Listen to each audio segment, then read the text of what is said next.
Super Rugby round number 3, folks. Goodness gracious me. It's quite a season. I feel like this is the best season of Super Rugby Pacific thus far.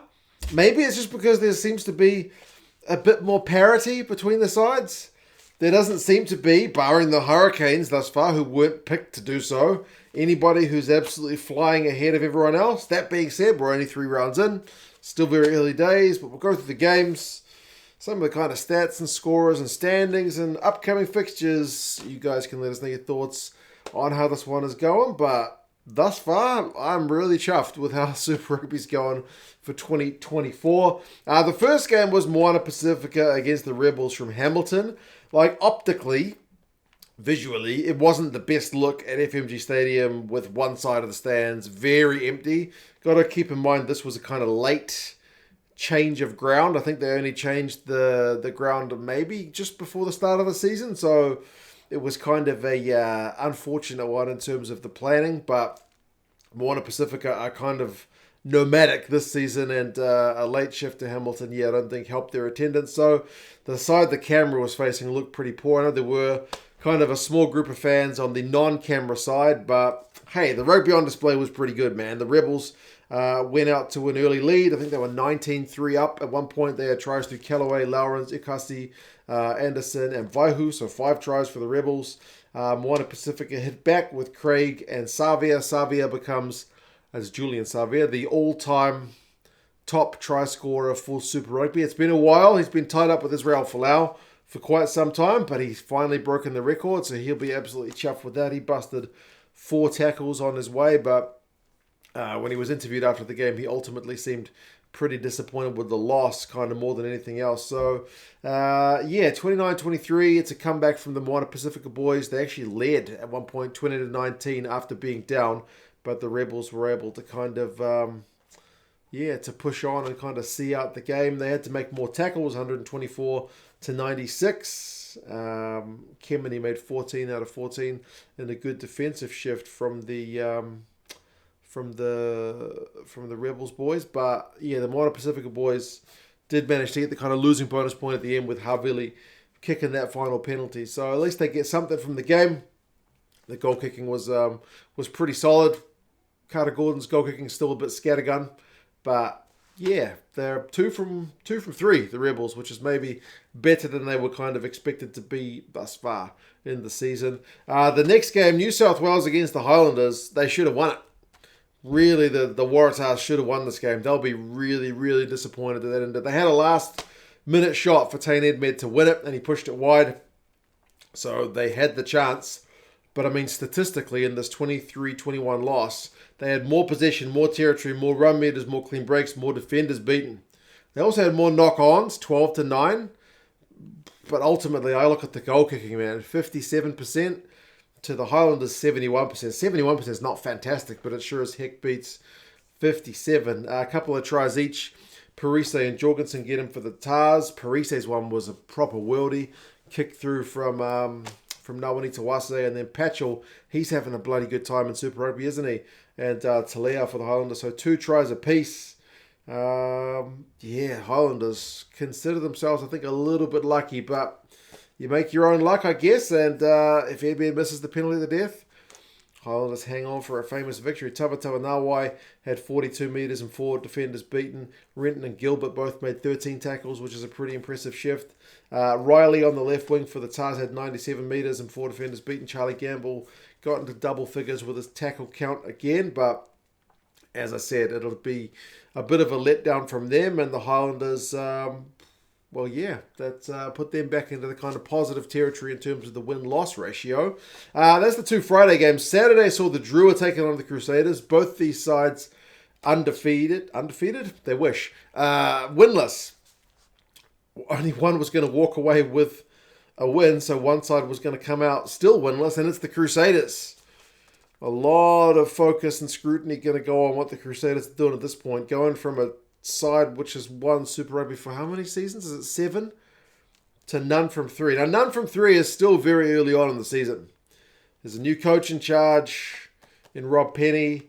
They've had a bit of a change in the squad, so I don't think anyone's going to be writing the Crusaders off just yet. But, geez, no one was picking none from 3. They had a 10-0 lead as well after about 20 minutes. And that's all the points they scored in the game. I mean, to be fair, this game in Lautoka, weather conditions seemed a bit tough. And like there's a lot of areas where both sides I don't think will be that happy. Like turnovers conceded was 17 by the DRUa, 20 by the Crusaders. That's a lot. The lineouts were both in the 60s in terms of completion, which is low. The tackle counts were 70% DRUa, 80% Crusaders, both low. I mean, the clean breaks and defenders beaten both went to the DRUa 10-6 and 38-25, but it was a little bit sloppy at times. But still, man, the DRUa will be absolutely pumped to get another win in Fiji over the Crusaders. Ravuthamanda and Lamani got the tries for the DRUa. Ravuthamanda, man, 108 meters, 3 clean breaks, 7 defenders beaten. He is fantastic. Masi had 7 defenders beaten as well. Sevu Reece got the only try for the Crusaders, so it's all Fijians on the board in this one.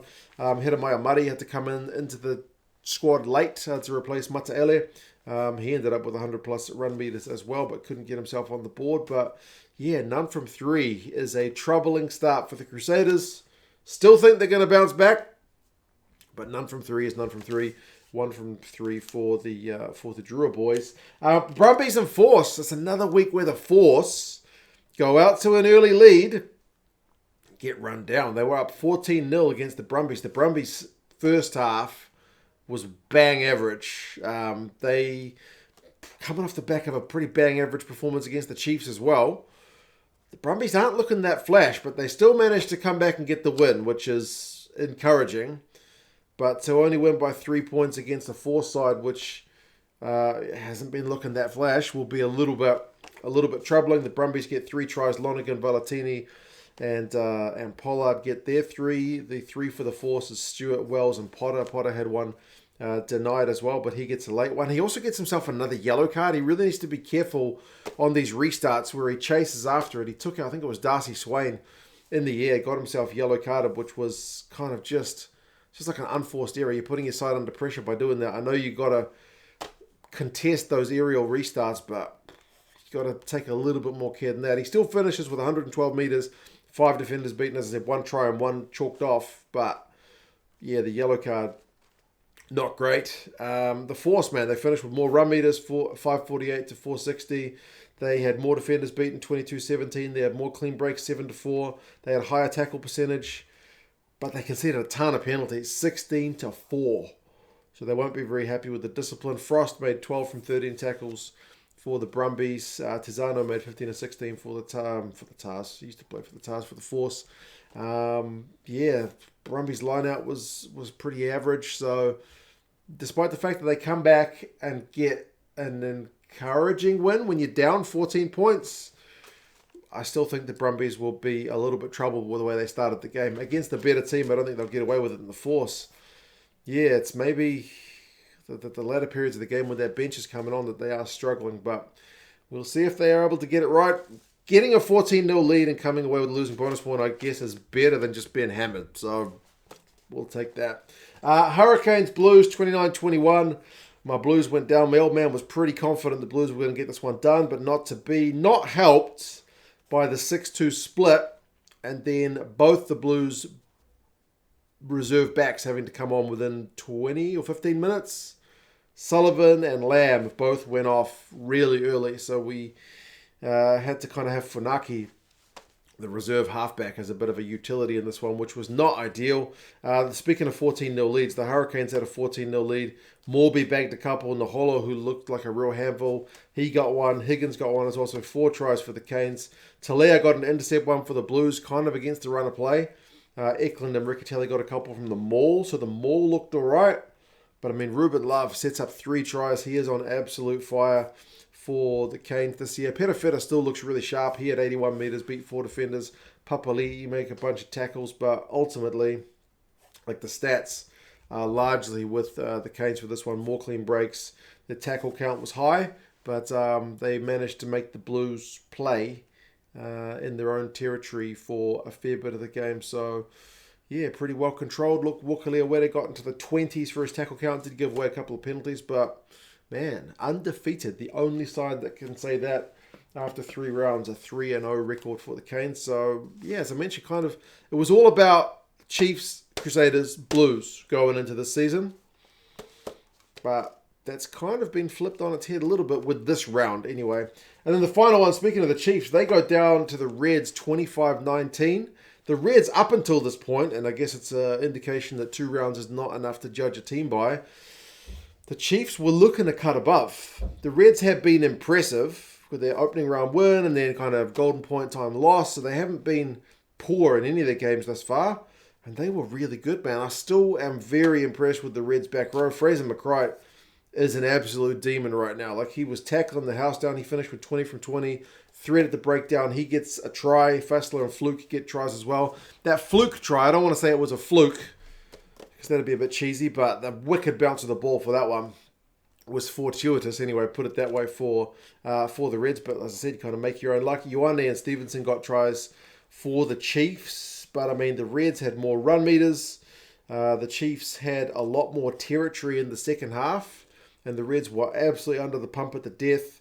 They had to really hang on. They had the likes of Campbell and Vunivalu, though, who got 100-plus run meters in that effort. I mean, DMAC got 100-plus as well, but couldn't quite unlock that just hard-working Reds defense, man. They made 166 tackles to the Chiefs' 141.